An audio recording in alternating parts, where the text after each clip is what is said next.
तो India gate basmati rice और ड्रॉस pet food का बैग तो आपने ज़रूर देखा होगा, लेकिन क्या आप जानते हो जो कंपनी इनकी पैकेजिंग बना रही है वो अब स्टॉक मार्केट में लिस्ट होने जा रही है। जी हाँ, मैं बात कर रहा हूँ नैक पैकेजिंग की, जो अपना आईपीओ लेकर आ रही है। क्या इसमें आपको अप्लाई करना चाहिए? चलिए समझते हैं। सबसे पहले बात करते हैं कंपनी डिटेल्स के बारे में। तो कंपनी फ्लेक्सिबल पैकेजिंग प्रोडक्ट बनाती है जो यूज़ होता है फूड, एग्रीकल्चर, फर्टिलाइजर और सीमेंट इंडस्ट्रीज में। इनकी क्लाइंट्स की बात करूं तो कारगिल, केआरबीएल जो कि बासमती राइस की ब्रांड है, और पेट ड्रूस इनके नाम शामिल है। और कंपनी सिर्फ इंडिया में ही नहीं बल्कि यूरोप, अफ्रीका, अमेरिका और मिडिल ईस्ट कंट्रीज में भी अपना माल एक्सपोर्ट कर रही है। अब कंपनी की फाइनेंशियल्स की बात करूं तो कंपनी का रेवेन्यू FY24 में था 659 करोड़ का, जो FY26 में बढ़कर 844 करोड़ हो गया। वहीं पर प्रॉफिट की बात करूं तो FY24 में कंपनी का प्रॉफिट था 46 करोड़, जो FY26 में बढ़कर 93 करोड़ हो गया। यानी कंपनी ने स्ट्रॉन्ग ग्रोथ दिखाई है।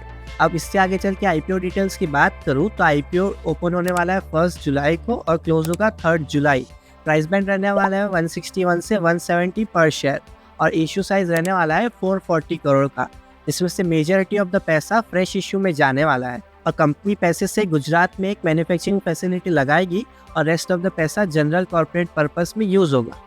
अब इसकी स्ट्रेंथ की बात करूं तो company integrated manufacturing facility use करती है, जिससे इनकी क्वालिटी और कॉस्ट कंट्रोल में रहता है। कंपनी का स्ट्रॉन्ग क्लाइंट बेस है और कंपनी अपना माल एक्सपोर्ट भी करती है, लेकिन इसके रिस्क को भी इग्नोर नहीं कर सकते। कंपनी का majority of the revenue top client से आता है। अगर उसमें कुछ भी प्रॉब्लम हुई तो रेवेन्यू पे इम्पैक्ट पड़ेगा। और कंपनी जो सेक्टर में काम कर रही है उसमें बहुत ज़्यादा कंपटीशन है। कंपनी का रेवेन्यू कुछ मेन रॉ मटेरियल पे डिपेंडेंट है, जिसके प्राइस फ्लक्चुएटिंग है। तो फाइनल वर्डिक्ट की बात करूँ तो बिजनेस स्ट्रांग है, फंडामेंटल अच्छे हैं, लेकिन वैल्यूएशन और मार्केट सेंटीमेंट को ध्यान में रखूँ तो शॉर्ट टर्म लिस्टिंग इनके चांसेस हो सकते हैं। आप इस आईपीओ में पैसा लगाओगे कि नहीं, कमेंट्स करके जरूर बताना। ऐसे और आईपीओ एनालिसिस के लिए अभी फॉलो और सब्सक्राइब